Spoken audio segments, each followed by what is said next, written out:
Boa noite, você vai ver no Brasil TV de hoje. O ex-jogador Robinho começou a cumprir pena de 9 anos de prisão no interior de São Paulo. Pedro Melo. O ex-jogador Robinho chegou aqui na penitenciária 2 de Tremembé, no interior do estado de São Paulo, por volta da 1 da madrugada. Chovia bastante no momento em que os carros da Polícia Federal passaram ali por aquele portão. Um ataque a tiros deixa 3 mortos e 2 crianças baleadas no sudeste do Pará. Jennifer Lourenço. O caso aconteceu em Marabá, no sudeste do Pará. A polícia investiga agora a motivação do crime e a possibilidade de relação com facção criminosa. Marcelo. Pernambuco se despede de uma das vozes mais marcantes do brega funk, o MC El Louco. Informações com Danilo César. MC El Louco morreu depois de sofrer um infarto. Ele foi um dos principais responsáveis pela popularização do brega funk aqui em Pernambuco. Marcelo. E ainda já começou o Lollapalooza em São Paulo. Guilherme Pimentel. Fala Marcelo, muito bom estar conversando com você diretamente do Autódromo de Interlagos, que está recebendo a partir de hoje a 11ª edição do Lollapalooza Brasil. Sexta-feira, 22 de março, o Brasil TV já está no ar.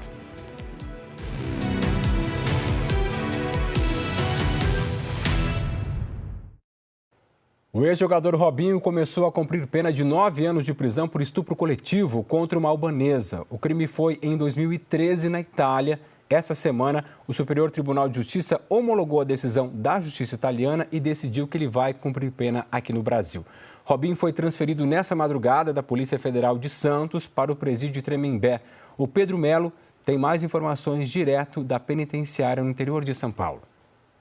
O ex-jogador Robinho chegou aqui na penitenciária 2 de Tremembé, no interior do estado de São Paulo, por volta da 1 da madrugada. Chovia bastante no momento em que os carros da Polícia Federal passaram ali por aquele portão. Ele já chega e vai direto para uma cela exclusiva, onde ele vai ficar em isolamento por um período de até 30 dias. Até mesmo o banho de sol é reservado dos outros detentos. É uma fase de transição. Depois, então, ele é introduzido a uma cela comum e passa a conviver, então, com outros detentos. Foram 210 quilômetros de distância entre Santos, depois que ele passou por todos os procedimentos padrões, foi até o fórum, passou por audiência de custódia, teve na sede da Polícia Federal, depois também foi encaminhado ao IML de Santos para fazer um exame de corpo de delito e então 11 horas da noite começou essa transferência e ele chegou aqui na penitenciária 2. Uma apuração nossa mostra que nessa cela do isolamento fechado, ela tem 8 metros quadrados. Dentro desse espaço tem uma cama, pia e um vaso sanitário que fica instalado no chão. Inclusive a descarga do lado de fora da cela. Normalmente o detento tem que comunicar um agente para que ela seja acionada. Pedro Melo, eu volto com você aí, Marcelo. Olha, a defesa do ex-jogador Robinho informou que vai apresentar um novo recurso ao Supremo Tribunal Federal pedindo que o relator reconsidere a decisão. A Polícia Civil do Espírito Santo prendeu uma das criminosas mais procuradas do estado. Uma mulher de 27 anos que estava escondida em um apartamento em Vila Velha, que fica na Grande Vitória. Ela atuava como pombo-correio do tráfico, levava informações do namorado, que está preso, para criminosos do lado de fora da cadeia. O João Brito acompanha essas investigações para a gente. Olá, Marcelo. De acordo com a Polícia Civil, Iven Silva da Rosa estava entre as 5 mulheres mais procuradas do Espírito Santo. Ela tem 27 anos e desde abril do ano passado havia um mandado de prisão em aberto contra ela por tráfico de drogas. De acordo com o delegado responsável pela investigação, Iven repassava recados do namorado, que está preso, para integrantes de uma quadrilha que atua no município de Santa Teresa, na região serrana do Espírito Santo. Por isso, ela ficou conhecida como pombo-correio do tráfico de drogas. O delegado responsável pela investigação disse que Iven estava escondida em um apartamento em Vila Velha, na Grande Vitória. Policiais foram até o local, conseguiram cercar a residência e prendê-la. De acordo com o delegado, Iven foi levada para um presídio também na região metropolitana. Marcelo, volto com você. Um técnico em enfermagem de 31 anos foi preso em Tianguá, no interior do Ceará, suspeito de estuprar pacientes desacordados. Matheus Ferreira é que tem os detalhes desse caso. Olá, a polícia prendeu nesta semana, aqui na região norte do Ceará, um técnico de enfermagem de 31 anos, suspeito de estupro de vulnerável. Ele trabalhava em pelo menos 2 unidades de saúde de cidades aqui dessa região, Ubajara e também Tianguá, e aproveitava da função para abusar sexualmente dos pacientes enquanto estavam desacordados e sedados. A polícia fez a prisão durante essa semana e ainda prendeu ainda 2 aparelhos, um celular e um computador, contendo material pornográfico de crianças e também adolescentes. Ele agora está preso à disposição da Justiça aqui da região norte do estado, mas as investigações sobre os crimes ainda vão permanecer por parte da Polícia Civil. Marcelo, volto com você.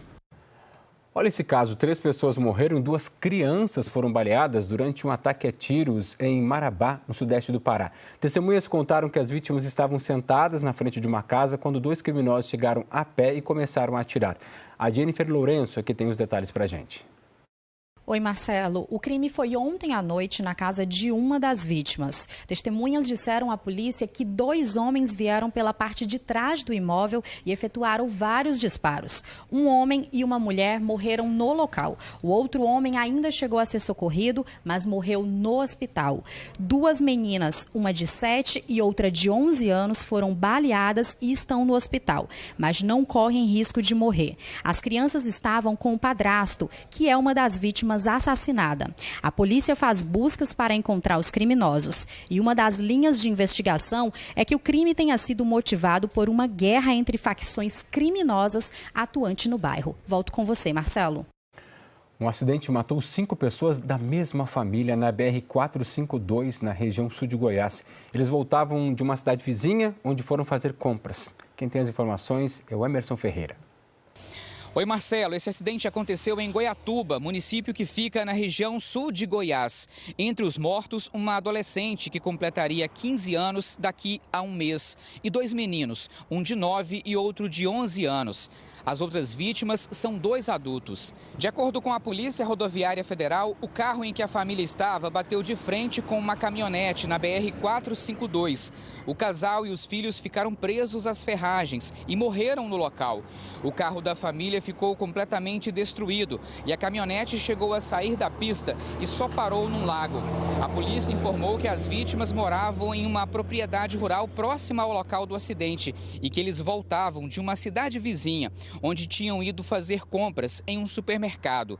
2 homens que viajavam na caminhonete foram socorridos por uma ambulância que passava pelo local no momento do acidente e encaminhados para um hospital da região. Mas o estado de saúde deles não foi divulgado. Segundo a Polícia Rodoviária Federal, o motorista do carro onde a família estava teria feito uma conversão proibida, o que provavelmente causou o acidente. Eu volto com você, Marcelo. E uma das passageiras que estavam naquele avião monomotor que caiu em Manoel Urbano, no interior do Acre, nessa semana foi transferida para um hospital especializado em queimados no Amazonas. No acidente, uma pessoa morreu, outras 6 ficaram feridas. O Richard Laureano tem essas informações. A Secretaria Estadual de Saúde do Acre iniciou nesta sexta-feira a transferência dos sobreviventes da queda do avião Cessna Skyline 182. O acidente aconteceu na última segunda-feira em Manoel Urbano, no interior do Acre. Estavam a bordo da aeronave o piloto e mais 6 passageiros. Uma pessoa morreu e os outros 6 ficaram feridos. Segundo informações confirmadas pelo secretário estadual de Saúde, na madrugada de hoje, embarcou a biomédica Amélia Cristina Rocha Marques, de 28 anos. Ela foi a primeira paciente transferida para um hospital especializado no tratamento de queimados em Manaus, capital do Amazonas. Amélia teve 70% do corpo queimado no acidente e foi transferida em UTI aérea. Segundo a CESACRE, o piloto do avião, Valdir Rony de Souza Mendes, de 59 anos, e Matheus Jefferson Fonte, de 26 anos, devem ser levados nas próximas horas também para Manaus. Isso porque no Acre não há local próprio para esse tipo de tratamento especializado. Quem ainda deve aguardar a transferência é a comerciante Suane Camelo, de 30 anos, que ainda não está em condições seguras de viagem. Ela teve 80% do corpo queimado no acidente e segue entubada em estado considerado gravíssimo. Os outros 2 sobreviventes, a indígena Deonicília Kaxinawá, de 15 anos, e o dentista Bruno Fernando dos Santos, de 36 anos, seguem estáveis e em observação pelas equipes médicas da Secretaria Estadual de Saúde. Volto com você, Marcelo. Uma menina de apenas 8 anos morreu afogada quando tomava banho em um lago na cidade de Matinha, a mais de 200 quilômetros de São Luís, do Maranhão. O Erisvaldo Santos tem os detalhes para a gente agora. O afogamento foi na região da Baixada Maranhense, na zona rural do município de Matinha. A vítima, uma menina de apenas 8 anos, Dandara Mendonça Meireles. Ela estava se divertindo com pessoas da família em um lago na zona rural quando foi para uma parte mais profunda do lago sem que os adultos percebessem.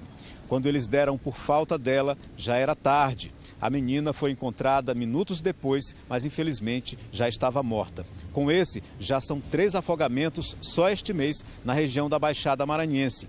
Um em Cajari e outro em Pindaré-Mirim.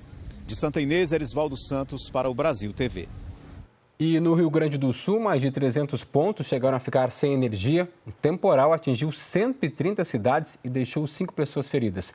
Quem tem as informações para a gente de lá é Maria Eduarda Eli. 130 municípios reportaram ocorrências ou danos à Defesa Civil do Rio Grande do Sul depois que um temporal atingiu o estado na noite de quarta-feira e também na madrugada de ontem.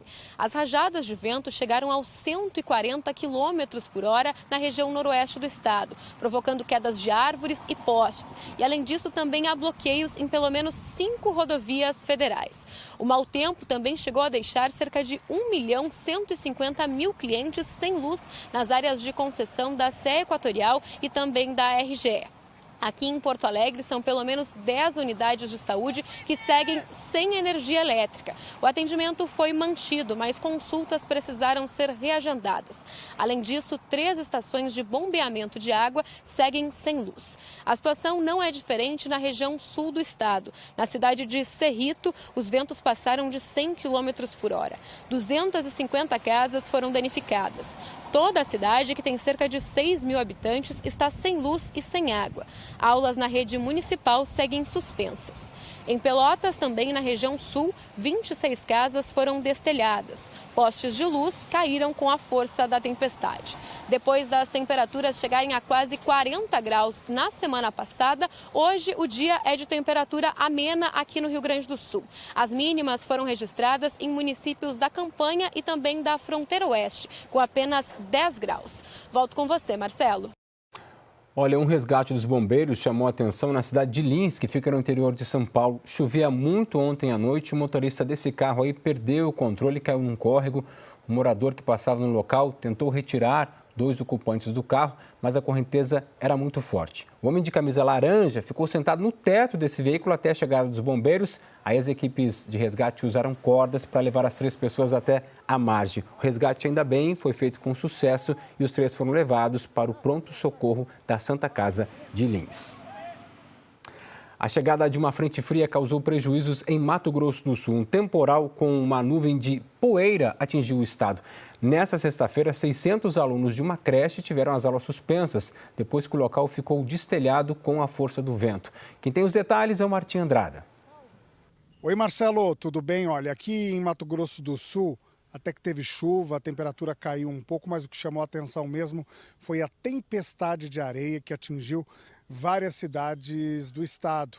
Em Dourados, os ventos passaram dos 80 km por hora, a poeira encobriu toda a zona rural da cidade. Aqui em Ponta Porã também teve tempestade de areia e o céu ficou totalmente avermelhado. O mesmo aconteceu em Iguatemi, que fica no extremo sul do estado. Por lá os ventos passaram de 100 km por hora. E em Campo Grande, imagens feitas do alto de um prédio mostram a poeira, a nuvem de poeira atingindo aí toda a capital aqui do estado. E lá em Chapadão do Sul, que fica no nordeste do estado, os ventos que passaram dos 50 km por hora derrubaram parte do teto de uma creche. Nessa sexta-feira, as aulas, inclusive, foram suspensas, aulas para mais de 600 crianças nessa creche para avaliar todos os estragos. Viu, Marcelo? Volto com você aí. E 8 cidades do Maranhão decretaram situação de emergência por causa da chuva. Quem acompanha a situação por lá, da cheia dos rios, é o Ronair Ferreira. No Maranhão, mais de 800 famílias foram atingidas pelas fortes chuvas. 8 municípios decretaram situação de emergência. Em Trizidela do Vale, apesar do nível do rio Mearim baixar 23 centímetros, ainda tem ruas alagadas na cidade. 139 famílias estão em 19 abrigos montados em espaços públicos. E outras 90 famílias foram retiradas de áreas de risco e levadas para casas de parentes ou amigos. O município de Pedreiras, que fica no outro lado do rio Mearim, ainda não decretou situação de emergência, mas já registrou 110 famílias desabrigadas e 69 desalojadas. Eu volto com você, Marcelo. E você vai ver a cobertura completa da passagem dessa frente fria, a previsão para todo o país, logo mais no Jornal Nacional. A seguir, Pernambuco se despede de uma das vozes mais marcantes do brega funk. A gente está falando do MC El Louco, Danilo César. MC El Louco morreu depois de sofrer um infarto. Ele foi um dos principais responsáveis pela popularização do brega funk aqui em Pernambuco. Marcelo. E ainda, já começou o Lollapalooza em São Paulo, Guilherme Pimentel. Fala Marcelo, muito bom estar conversando com você diretamente do Autódromo de Interlagos, que está recebendo a partir de hoje a 11ª edição do Lollapalooza Brasil.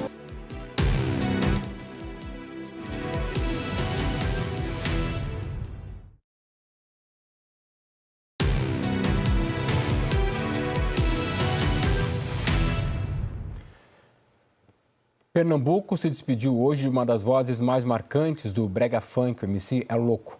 Cleiton José Silva, de 34 anos, morreu ontem depois de passar mal e ser socorrido para uma policlínica do Recife. Ele foi um dos artistas fundamentais para popularizar o ritmo no estado e também para levar a música feita nas comunidades de todo o Brasil. O Danilo César acompanhou a despedida do cantor nessa manhã e tem as informações para a gente. Olá, Marcelo. O enterro do MC El Louco, o Cleiton José da Silva, de 34 anos, foi aqui no cemitério de Santo Amaro, na área central do Recife. Ele que morreu ontem aqui na capital pernambucana, depois de ter passado mal. Ele passou mal e foi socorrido, levado para uma policlínica, mas de acordo com a equipe médica, ele teve uma parada cardíaca e não resistiu. MC El Louco, junto com o parceiro dele, o MC Shevchenko, então fizeram história e abriram espaço para a cena, para a periferia aqui do Recife. É importante a gente falar do passinho dos Maloca, que foi um ritmo e aí uma forma que ele, junto com o Shevchenko, encontrou de dar espaço e dar voz também para a comunidade. Juntos, eles inauguraram, criaram um projeto social no bairro do Arruda, na zona norte do Recife, onde os dois cresceram. E lá eles ajudavam as famílias com assistencialismo mesmo, mas também com realização de sonhos. Porque lá muita gente que tinha vontade de ser cantor de brega funk, de ser artista, então eles tinham e davam esse espaço, promovendo aquelas pessoas. Então muita gente ficou triste com essa notícia. Ele vai deixar um legado bom para todo mundo. Sempre ajudou as pessoas, sempre só fez coisa boa. Nunca se envolveu em polêmica, no funk. Vai deixar um lutar aí por funk eterno, né? Um dos primeiros. Isso aí é uma pena e só Deus sabe, né? A gente convivia junto praticamente todos os dias, né? Quando a gente não se via, a gente sempre se falava, o telefone, e a gente tava junto todos os dias, como os irmãos mesmo. Entendeu? Esse projeto fitness aí, vocês começaram juntos também? Começamos juntos, um incentivando o outro. Era um incentivando o outro. Ele estava feliz com isso, de procurar isso? Com certeza, sempre feliz. Até porque que ele perdeu bastante peso. Então ele estava focado, né? Infelizmente aconteceu, né? Essa perda para o brega funk, né? Para a cultura do Recife, isso é doído. É uma perca muito grande, muito forte, né? Que o Louco era conhecido mundialmente, né? O Louco era um cara inconfundível. Quem via conhecia logo de cara, né? No carnaval a gente fez vários shows e a gente já tá, né? Com vários projetos aí para serem concluídos, no que infelizmente ele não vai estar próximo da gente para nos ajudar, né? Que agora vai ser muito difícil mesmo a caminhada sem ele. Primeiramente eu conheci Chev, né? Shevchenko. Aí conheci Chev, ele me trouxe aqui para o projeto, me apresentou as ideias deles aqui. E eu apenas era um gari, eu trabalhava limpando lixo na praia e tal, e eles me trouxeram para cá e fizeram realizar meu sonho de ser um artista também junto com eles, assim, tenho música gravada com eles.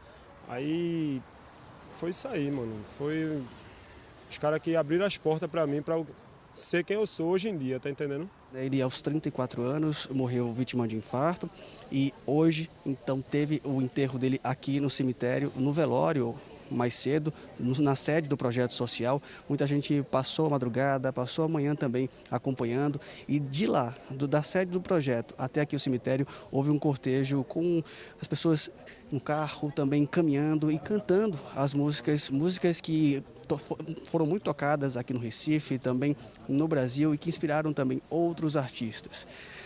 Marcelo, volto contigo aí no estúdio.